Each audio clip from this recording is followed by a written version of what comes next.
আপনারা সবাই ভালো আছেন? সম্মানিত সাংবাদিক বন্ধুগণ, আজকে আমার সাথে এখানে বাংলাদেশ জামাত ইসলামীর দুইজন নায়েবে আমির, সেক্রেটারি জেনারেল সহ কেন্দ্রীয় নেতৃবৃন্দ রয়েছেন। আপনারা হয়তো জানেন, গত মাসের 19 তারিখ আমি উমরার উদ্দেশ্যে দেশ থেকে বের হয়েছিলাম।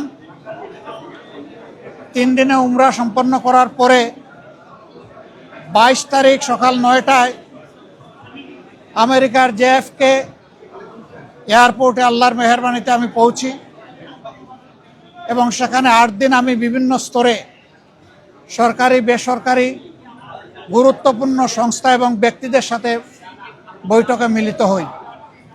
তার পাশাপাশি বিপুল সংখ্যক বাংলাদেশি যুক্তরাষ্ট্রে যারা বসবাস করেন, অল্প সময়ের মধ্যে 4টা শহর আমার পক্ষে যাওয়া সম্ভব হয়েছিল: নিউ ইয়র্ক, বাফেলো, মিশিগান এবং সর্বশেষ ছিল ওয়াশিংটন ডিসি। আমরা বাংলাদেশি প্রবাসী যারা আছেন তাদের সাথেও সেখানে মিলিত হওয়ার সুযোগ পেয়েছি। তাদের কথাগুলোও শোনার সুযোগ হয়েছে এবং বিভিন্ন ব্যাপারে আমরাও তাদেরকে আশ্বস্ত করে এসেছি। বিশেষ করে আমরা গুরুত্বপূর্ণ 2টি কথা, 2টি মেসেজ তাদেরকে দিয়েছি। একটা মেসেজ হচ্ছে, বাংলাদেশ আমাদের সকলের দীর্ঘদিনের বঞ্চনা এবং নিষ্পেষণের পর, ফ্যাসিবাদী শাসনের পর বাংলাদেশ মুক্ত হয়েছে। মুক্তির এই সংগ্রামে দেশবাসীর সাথে প্রবাসী যারা ছিলেন তারা সমানতালে লড়াই করেছেন। তাদের অবদানও বিশেষভাবে উল্লেখযোগ্য। তাদের সেই অবদানের জন্য তাদেরকে আমরা ধন্যবাদ এবং কৃতজ্ঞতা জানিয়েছি।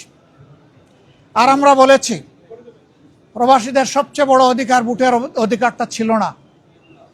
এবার এ দাবি সবার আগে আমরাই তুলেছিলাম এবং আমরা এই দাবি ছেড়ে দেইনি। আমরা এই দাবি নিয়ে প্রধান উপদেষ্টা, নির্বাচন কমিশন সহ গুরুত্বপূর্ণ সকল জায়গায় প্রবাসীদের হয়ে কথা বলেছি।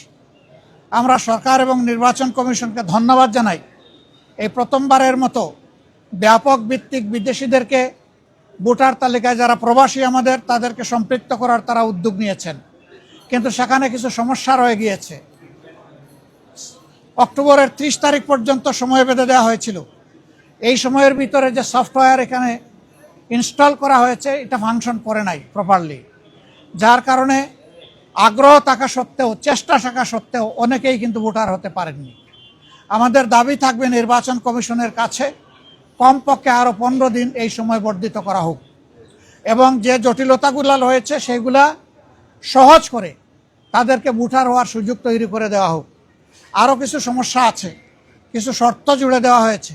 আমরা বলবো, একজন নাগরিকের প্রমাণের জন্য তার আইডি কার্ড, ন্যাশনাল আইডি যথেষ্ট। তার পাশাপাশি যদি তার একটা পাসপোর্ট থাকে, ভ্যালিড পাসপোর্ট, তাহলে আর কিছুরই প্রয়োজন হয় না। সেখানে কোথায় কারেন্টের বিলকে দিল, পানির বিলকে দিল কি দিল না, হোল্ডিং ট্যাক্স দিল না, অনেকের 10-20 বছর ধরে দেশের বাইরে আছে, তারা এগুলো ব্যবহারও করে না, বিলও দেয় না, বিল দেওয়ার প্রয়োজনও হয় না। সেগুলোও শর্ত জুড়ে দেওয়া হয়েছে। আমরা এগুলাকে সহজ করার জন্য আহ্বান জানাবো।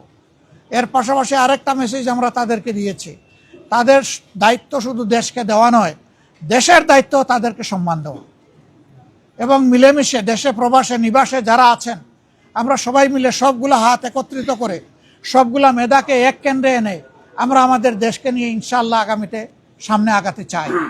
এই জন্য আমরা বলেছি, জাতীয় সংসদ সহ সরকার পরিচালনা এবং দেশ গঠনের সর্বক্ষেত্রে প্রপোর্শনেট হারেই প্রবাসীরা ইনশাআল্লাহ তারা সেখানে অংশগ্রহণ করবেন। তাদের সেই জায়গাটা নিশ্চিত করা হবে ইনশাআল্লাহ। এটা হয়তো সময় লাগবে, এটা আজকেই বললে আজকেই হবে না, কিন্তু এটি আমাদের স্বপ্ন। স্বপ্ন বুনলে একদিন আল্লাহ তাআলা বাস্তবায়ন করবেন ইনশাআল্লাহ। আমরা সেই স্বপ্নের দিকে আগাবো আল্লাহ চাই। সম্মানিত সাংবাদিক বন্ধুগণ, এরপরে সর্বশেষ আমি তুরস্কে এসেছিলাম, যুক্তরাজ্য এবং তুরস্ক। সেই তুরস্ক থেকে আজকে এখানে আসলাম। সেখানেও সরকারি বেসরকারি বিভিন্ন পর্যায়ে আমার অত্যন্ত গুরুত্বপূর্ণ মিটিং হয়েছে। আর বাংলাদেশি ডায়াসপোরা আছে যারা, তাদের সাথেও আমার বসা হয়েছে, তাদের কথাও শোনার সুযোগ হয়েছে। আমি আসলে নিজের কোনো প্রয়োজনে দেশ থেকে বের হইনি। আমি বের হয়েছিলাম দেশ এবং জনগণের প্রয়োজনে।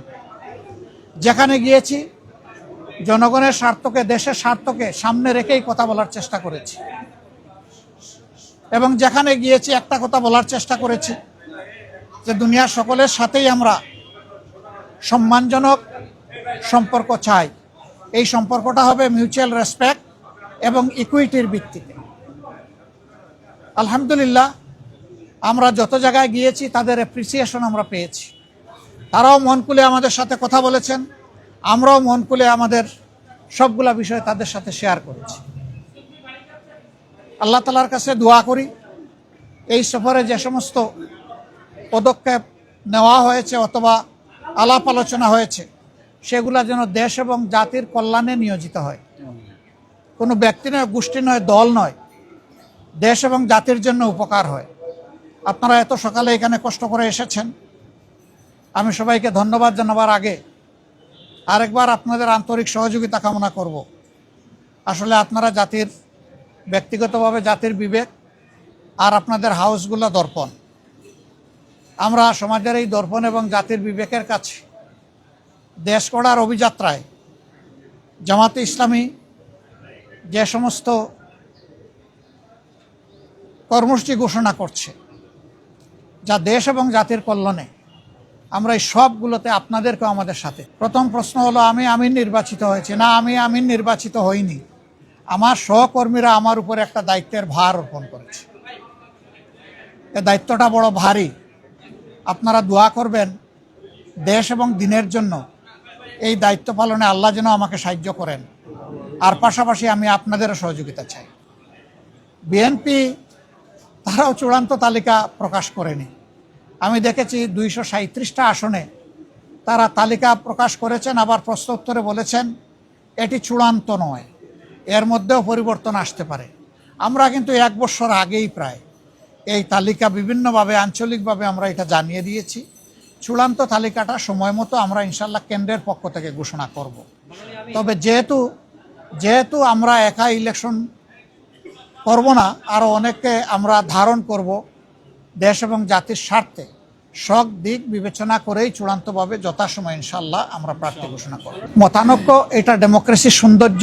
এটার জন্য এখানে বিরোধ লেগে গেছে অথবা অনেককে একেবারে দেশ অস্থির হয়ে গেছে, আমরা এটুকু চিন্তা করতে রাজি নই। 1 সপ্তাহ সময়ের ভিতরে রাজনৈতিক দলগুলা বসে যদি একটা কনসেনসাসে পৌঁছতে পারে, সরকারের জন্য এটা ভালো। এবং আমরাই সবার আগে আমাদের পক্ষ থেকে আমাদের নায়েবে আমির আহ্বান জানিয়েছেন যে আসুন আমরা খোলামেলা আলোচনা করে আমরা এই সমাধানে পৌঁছি দেশ এবং জাতির স্বার্থে। আমরা আশা করি অন্যরা আমাদের এই আহ্বানকে সাড়া দেবেন ইনশাআল্লাহ। গণভোটের ব্যাপারে তো আমরা আমাদের দৃষ্টিভঙ্গি অলরেডি আমরা দিয়ে দিই। ফেব্রুয়ারিতে নির্বাচন আপনারা, আমরা দেশবাসী সবাই দেখতে চাই ইনশাআল্লাহ। শুধু আমরা না, সবাইকে নিয়ে আমরা দেখতে চাই। Thank you so much. আসসালামু আলাইকুম ওয়া রাহমাতুল্লাহ।